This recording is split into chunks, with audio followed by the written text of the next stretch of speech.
It's time to accelerate. Hi, I'm your host, Andy Paul.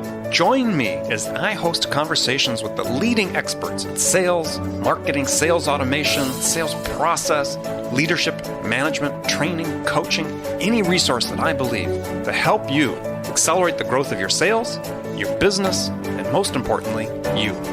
Hello, and welcome to Accelerate. Joining me on the show today is Greg Dalli. He's the co-founder of Clarus Designs, a consulting firm specializing in corporate growth through efficient scaling to maximize potential. So, Greg, welcome to Accelerate. Thanks for having me on. I'm really excited. Oh, good. So take a minute, fill out the introduction. How'd you get your start in business? How'd you get your start doing what you're doing?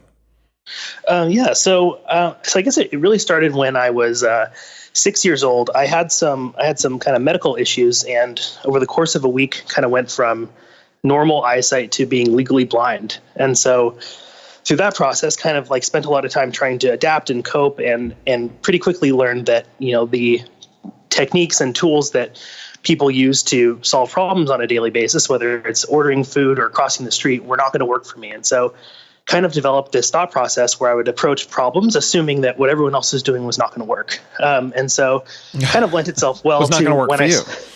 Yeah, exactly. Yeah. And so, so it lent itself well to, once I graduated college, I landed at a startup, and I was became their first business intelligence analyst, and kind of thought about scaling and thought about problems, and just ignored all the research out there and all the best practices, and kind of went about trying to figure out and doing a lot of testing to figure out what worked and what didn't. And so from that, the company ended up doing really well. I think they were around 30 million when they're actually about like 15 million when I got there, and I think closer to 200 when I left 3 years later. So it worked really well, and I really enjoyed the process of problem solving and growing. And so wanted to do that for other companies to kind of see if, I was mostly curious if this idea of assuming that, the best practices won't work, and thinking through what to do, objectively, if that would work. And so my partner and I started Clarus Designs about a year and a half ago, and been doing that ever since. So what is it you do? So the idea is we help sales and marketing teams make better decisions and grow using data. So instead of relying on, experience or what Google does or things like that, like we focus on looking at your data and helping you look at it in a way to make better decisions and grow that way. All right. So you've got this statement on your website that you say we eliminate duplicate and inconsistent data by identifying the source of truth. So what is the truth? Yeah, so that's a great question. So, I mean, it really varies case by case, right? I think, you're gonna have some companies where, their source of truth is going to be based on kind of like a sales process or a marketing process. It really varies, but I think the problem that you run into is you have different departments and different teams kind of quoting different numbers. Mm-hmm. So a big part of being able to make data-driven decisions is getting to a common source of truth. That's kind of something we learned when we started this. We kind of went into it thinking, we're going to take everyone's data, do some fancy analysis. It's going to be a lot of fun. And then we pretty quickly learned, no one really has clean data. So we kind of have to start there to be able to do the fun stuff. So truth, what you're saying is truth is subjective. Yeah. I mean, I think that most things in startups are subjective. I think it's based on whatever your goals are. All right. So as I like to say, truth is a relative value, non-absolute value. So, which it's true in life in general, right? So, so when you're talking about data that you're helping companies with, so give examples of the data that you're analyzing to help them make better decisions. So, a lot of what we do is trying to kind of simplify what people are looking at and focus on things that are actionable. So an example is, there's a lot of data points that people are focused on that really are not very actionable. So an example of that is, you see a lot of research around how many touches it takes to get a hold of a contact. And so because of that, companies are really focused on activity metrics and how many emails are we sending as a company and as a team, and how many touches per rep or per contact does it take to connect with someone and things like that. And, it's definitely not super easy to track that stuff. It's kind of labor intensive. But more importantly, it's not as valuable as people think. Having, perfect visibility. There's the catch. It's not easy to find the data. And once you get it, it doesn't really mean anything. Yeah. So, interesting. Knowing that it takes, 5 emails on average, as opposed to 7 or 8 or 3, it's not really going to change what you do. And so, well, it's not going to change what you do, meaning what? Meaning that if you tell a sales leader, hey, I can tell you with 100% accuracy, it takes 7 emails to reach a prospect, their SDRs are still going to be emailing and calling. It's not like they're going to say, okay, well, it's been 7, so we're going to stop emailing, because if it's an average, then you would expect, if it's a normally distributed average, you'd expect half those contacts to need more. And so it ends up not being very helpful. And so focusing on, are we sending 200 emails, or are we sending, are we emailing everyone 5 or 6 or 7 times? It ends up not really changing the business and not really changing how people act on a day-to-day basis. So how do you control for the variables in the message in the email, the subject line, an opening sentence, anything that has the impact of influencing the prospect, whether to A, either read the email based on subject line, or B, having read the email, take any sort of action? For the most part, you don't really. You could do that, and you could say, you could A/B test different subject lines or different messages. But generally, when we talk to companies that are really interested in kind of those types of activity metrics, we tend to tell them to focus on other things, just because we haven't found that is very useful to focus on. Okay, saying it to sort of buttress your point, which was that whether it's 9 touches or 13 touches, you said it almost doesn't really matter. And some of the details about A/B testing, some of the components and so on, almost seem like they have less relevance as well. So what does matter in those situations? I think what matters is, not focusing on like specific metrics, but focusing on metrics in relation to like other changes. So an example would be, not just focusing on new customers, but looking at like new customer growth in relation to average sales price, sales cycle, things like that. Because what you'll find is, in a lot of cases, if you show me a company who doubled the number of customers they brought on last quarter, I guarantee you their average selling price decreased by a lot, right? Because the easiest way to do that is to either discount or bring on smaller customers. So I think it's more about like educating companies and educating leaders who don't necessarily come from a data-centric background into how to think about the data they have and how to use that to manage better. Well, let's finish up on this point with the one you just talked about, because you're right. People are getting increasingly focused on even more granular metrics in their sales process, and it seems to me, to the point you made, is that we're getting into the situation where you sort of can't see the forest for the trees type syndrome when it comes to these things. Yeah. So what is the answer? So we have frontline managers that, have not just frontline, but through up and down the chain. People have activity metrics. Especially in the SaaS business, they thrive on and subsist on activity metrics. So what do you recommend that people do instead to help shape the process in a way that it produces the outcomes that they want? Yeah. So what we suggest is, if you want to have activity metrics, I think that's fine. Nothing wrong with that, but enforce that alongside some type of success metric. So meaning that, if you are going to say, you need to send 200 emails a week, you should also have some goal around like your connect rates. You want to connect with, you're doing that so that you can connect with 20 new people a week or something like that. Mm-hmm. So and that way you kind of get both, because what ends up happening is as soon as you say, hey, you need to email 200 people, the quality of those emails goes down, the number of people you're connecting with goes down, and you kind of, to what you were saying about losing sight of the big picture, you kind of forget why you're actually doing that, and that is to connect with people to close deals. So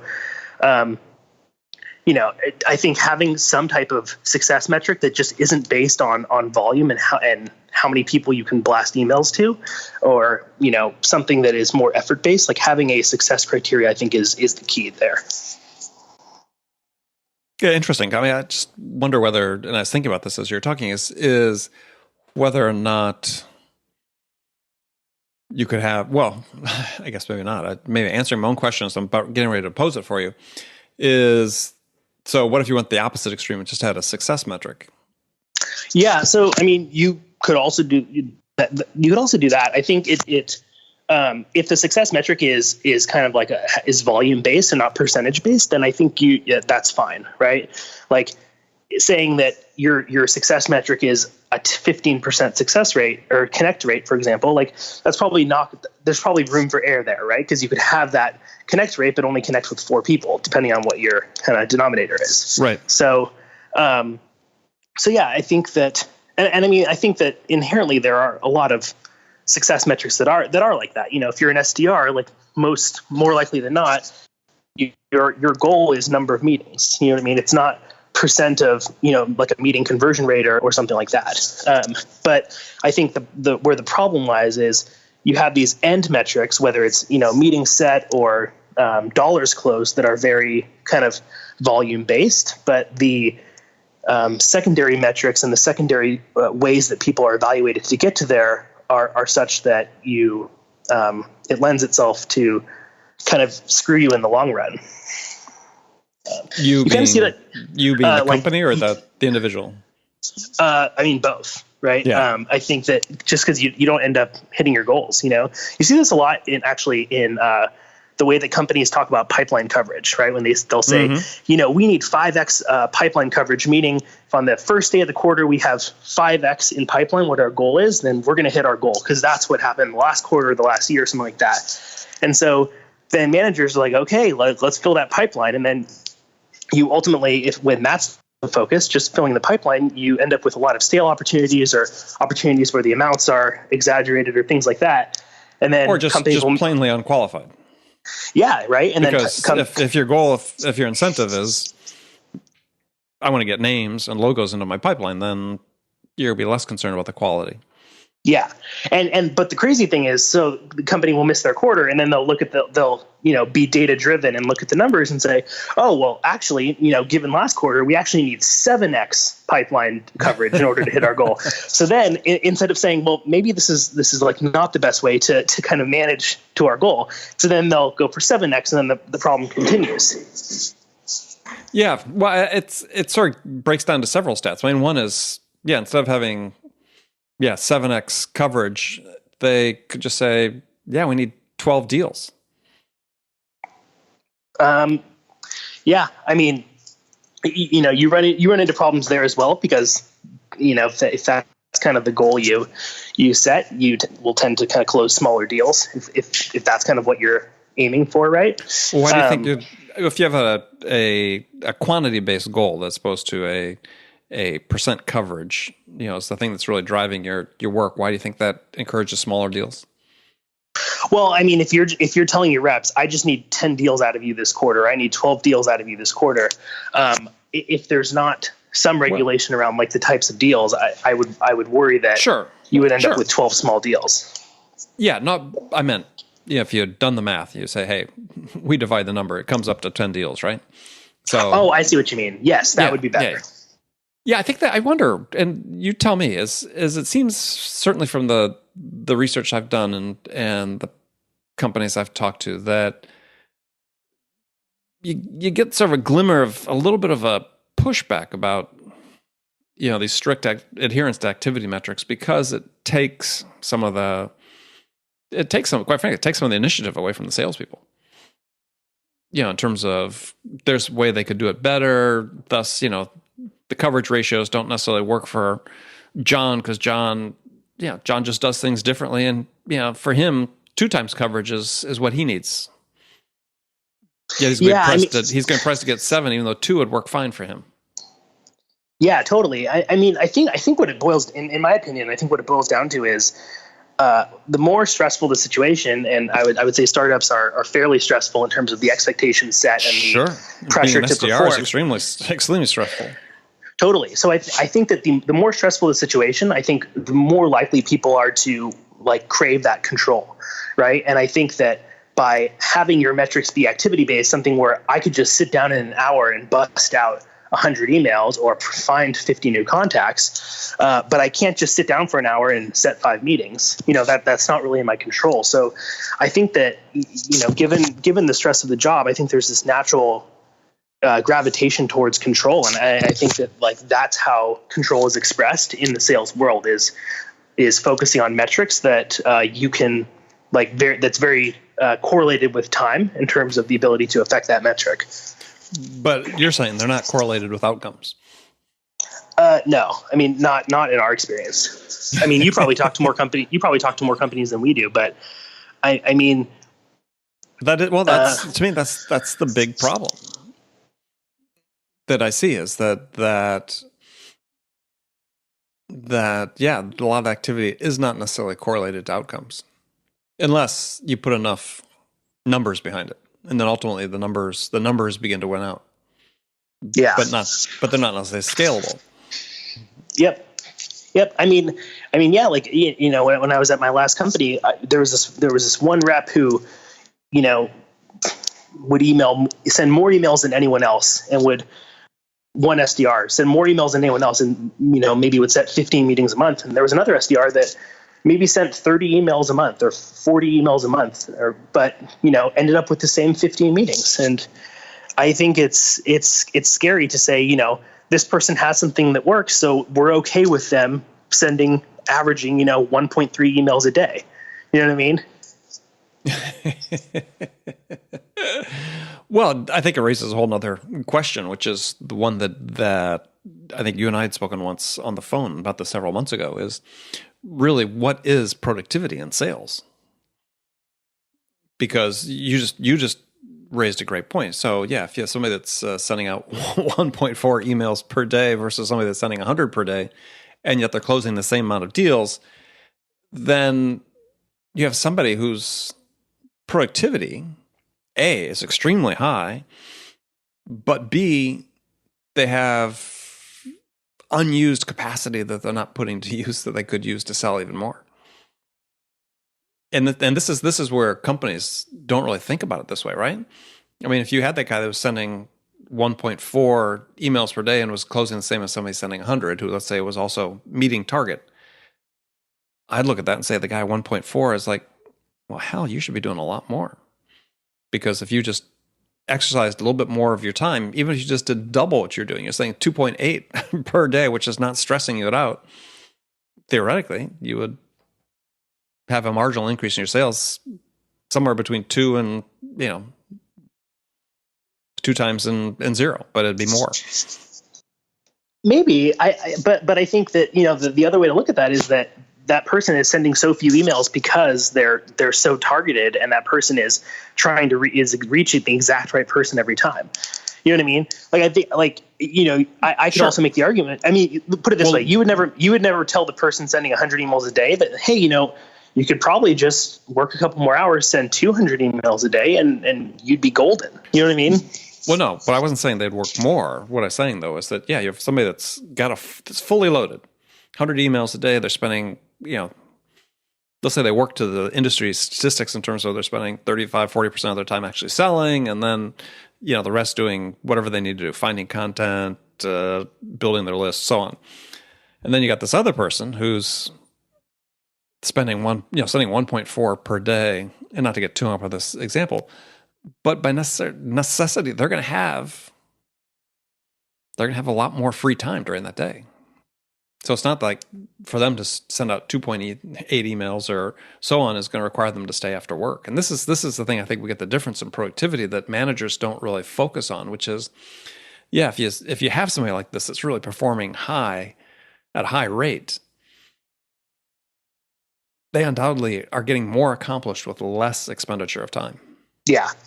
Yeah. And so that's true. that means there's more time available for them that if they just did 50% more, theoretically, again, their incremental return on that would be somewhere between 0 and 50% more. But it would be more of something. And that's what I think, that's the productivity conundrum I think we have, is that we don't gauge what people are accomplishing based on the amount of time they're investing in doing it.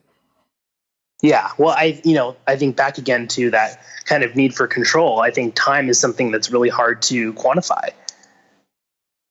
You know what I mean? It's very easy for a sales manager to look in Salesforce and see how many emails are sent. I think it's very hard for them to accurately say, you spent 12 or 15 or 20 hours crafting emails and sending emails.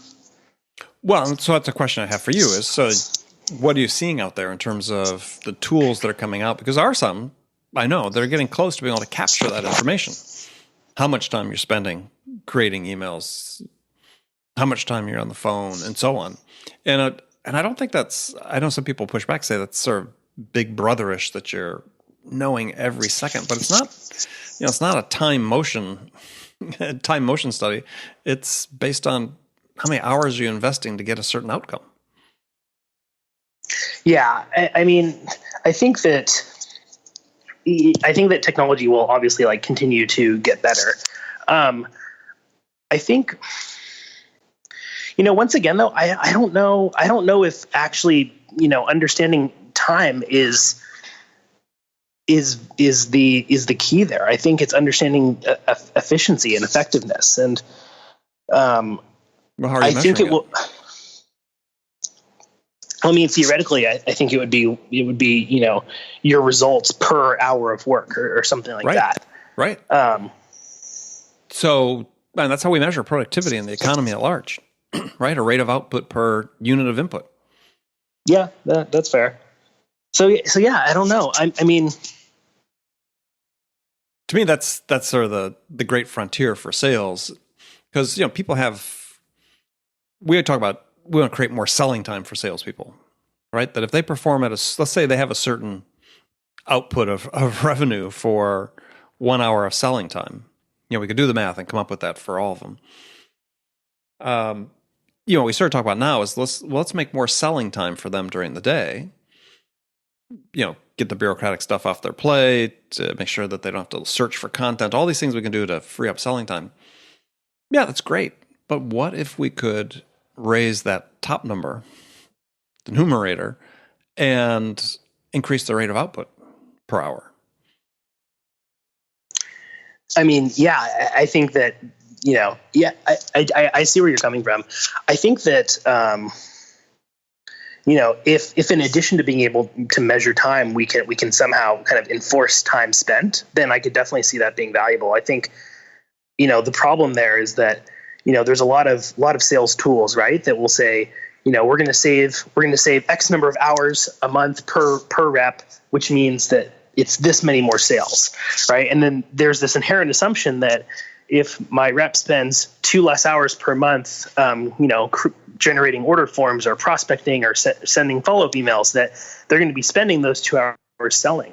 And I don't know if that's not a good assumption, right? Yeah, I don't know if that will happen. So, I'm thinking. I don't think it does. Yeah, so, I think that there's kind of this productivity kind of fallacy kind of going on where exactly, and that's why so look at the perspective I was telling you. So I'm not assuming they'll spend any more hours selling. It's how do I get them to increase the output for the units, the hours they do invest. Because I'm with you. I think you could theoretically go through and say, yeah, let's free up a bunch of time for sales reps, but we don't ever seem to see that materialize. So if that's the case, what can we do to make them more productive for the time they do spend? Yeah, I worry that we are a while away from being able to do that effectively. Are there tools that you're excited about that you think could help with that? Not to do it completely. Unfortunately, the only way to do it is manually. Yeah. right now, and but there are companies that do it manually. I mean, they probably have systems that support, but I mean, effectively doing it manually because people are. The way you do it is you collect the hours that people work on the tasks they work on. Yeah. Anyway, let's go on to another one that you talked about. I thought was an interesting term. You talk about asymmetric metric variability. So it seems like a fancy way of saying that when a metric is not estimated correctly, it's far more likely to be estimated incorrectly in only one direction, usually the positive direction. Yeah. So an example would be if you go to the store and you get improper change from the cashier, right? How do you know if that cashier is dishonest versus they just aren't good at giving change, right? Well, you know that because if they're just not good at giving change, sometimes you're going to get too much back, sometimes you're going to get shorted. But if you always get shorted, meaning that it's asymmetric, meaning there's the returns of that outcome are much more skewed towards one direction. That's how you kind of know. And so I think that the kind of like catch-all argument in the world of sales when it comes to data is, when like number of deals goes down in a particular month or win rate goes up for a particular month or goes down, there's kind of this idea that like, oh, like it'll all even out in the long run. This is, law of large numbers, like this will all average out and will return. And I think the argument that I would make is that there are some metrics that are not going to return to some, quote unquote normal because there's a skewed distribution in those outcomes. And I think that, forecasted amounts and forecasted close dates definitely fall into that bucket. Well, but see, I sort of take an opposite view of what you were saying. Is that you think it's far more likely that when a rep overestimates, or excuse me, you think it's far more likely that a rep will overestimate the size of a deal versus underestimate in a pipeline. Correct. And see, my experience has been the opposite because reps sandbag. Oh, interesting. I mean, that's gosh, for decades of experience I've had managing sales teams, that's been sort of the big problem. They're more likely to be too optimistic about when the deal is going to close, but they're also, at least my experience is, more likely to underestimate because they want to be the hero. Gotcha. So then interesting. So I would say I definitely see that with enterprise reps or reps that I would say have like 10 plus years experience. But what I would say is with younger sales reps or less experienced sales reps, what I see happen a lot is that reps very rarely take into consideration the amount of discounting that will ultimately end up happening to get that deal closed. And so that ends up being a huge reason why, an opportunity that's been at 100K for the last 4 months closes one day for 60 or 70. Okay, so there's an experience curve, or an experience discount, if you will, that takes effect. Yeah, I mean, is that not been as much your experience? Do you think it's predominantly sandbagging? Well, no, I think you may be onto something. I think the experienced reps are certainly going to be more accurate. Now, whether they sandbag more or less, yeah, I've seen it both ways, I guess. A lot of sandbagging, especially in the enterprise space.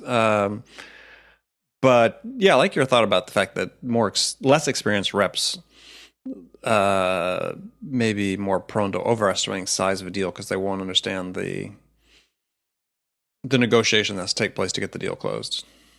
Yeah, and the other thing I would say, it's not particularly surprising, but I think that that also is affected by the metrics that the company manages their reps to during the quarter. So companies that really care about pipeline coverage, you're not going to get as much sandbagging because reps are pressured to bolster those opportunities because they need a certain multiple of coverage. You know what I mean? So yeah, well, the thing you sort of counter against that though is this. So we've got these percentage of coverages we want to have, or multiples of coverage we want to have, multiples of in the pipeline, and whether it's 5 or 7 or situation dependent. But then we all see the reports, we all see the research done that's saying anywhere from 50 to one I saw last week, 80% of qualified opportunities and pipelines don't close or turn into no decisions, which means that the coverage is a myth anyway.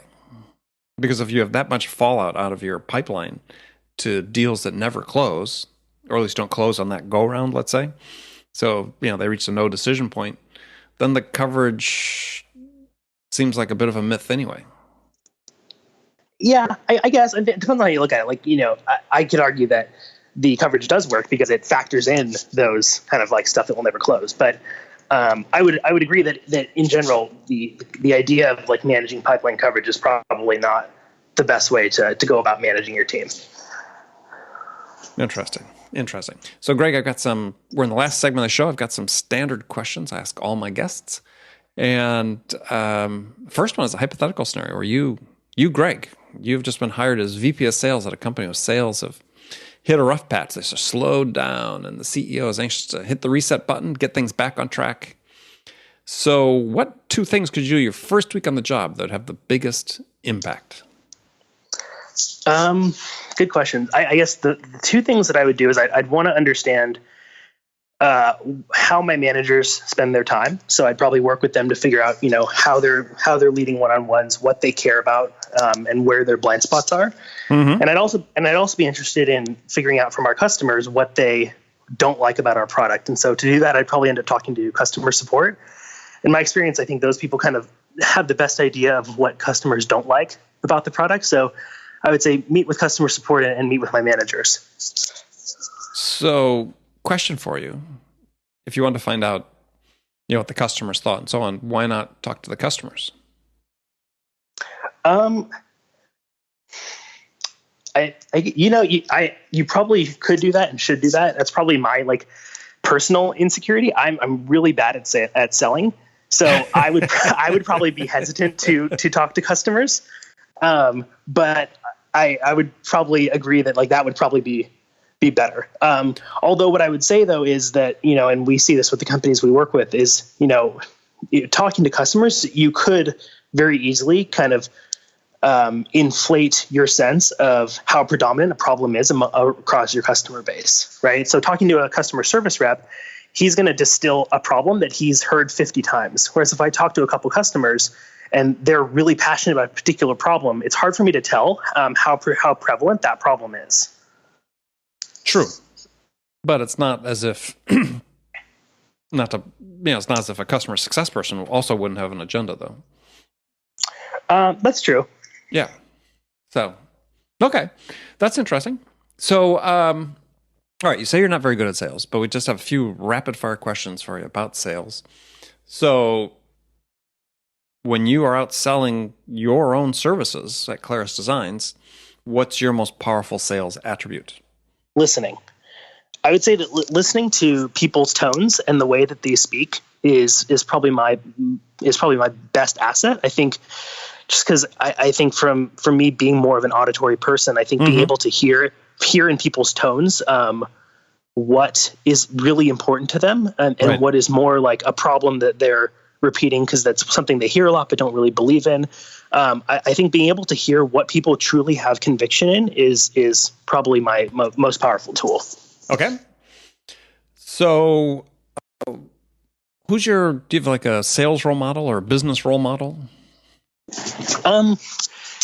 Yeah, I mean, I would say probably business role model would be my father. I think, he was the first one in his family to go to college. Yeah, growing up, kind of looking at him, he's the person that I think of when I think about, wanting to do more with my own life. Okay. So one book. What's one book you'd recommend every salesperson should read? Thinking Fast and Slow. I think that, you don't necessarily need to be an expert in behavioral economics or anything like that, but I think that understanding your own biases, case in point, forecasting and things like that, but understanding your own biases, I think is a huge reason why successful salespeople do well. They understand what they're good at and what they're not good at, and they're honest about that. Okay. So last question, what music's on your playlist? I mostly listen to audiobooks, but when I do listen to music, I would say probably like Blink-182 or Metallica or something like that. Blink-182, they're back and on tour. Yeah, so excited. Actually, I was interviewing someone recently who had seen them this summer. So he also was excited they were back. So, well, good. Well, Greg, thanks for joining us. Tell folks how they can find out more about Clarus Designs and connect with you. You can find us on the web at clarusdesigns.com, CLARUS, or you can email me directly, greg@clarusdesigns.com. Thanks so much for your time, Andy. This was great. Oh, no, it's my pleasure. It's fun having you, and we'll have you back on to talk about it because I could dig into this forever. So, Greg, thanks. Friends, thank you for joining us this time. Remember, make it part of your day every day to deliberately learn something new to help you accelerate your success. An easy way to do that is make sure you don't miss any of my conversations with top business experts like my guest today, Greg Dalli, who shared his expertise about how to accelerate the growth of your business. And if you enjoy Accelerate and the value we're delivering, then please take a quick minute right now to leave your feedback about this podcast on iTunes, Stitcher, or wherever you listen. It would be very much appreciated. So thanks again for joining me, and until next time, this is Andy Paul. Good selling, everyone. Thanks for listening to the show. If you like what you heard and want to make sure you don't miss any upcoming episodes, please subscribe to this podcast on iTunes or Stitcher.com. For more information about today's guest, visit my website at andypaul.com.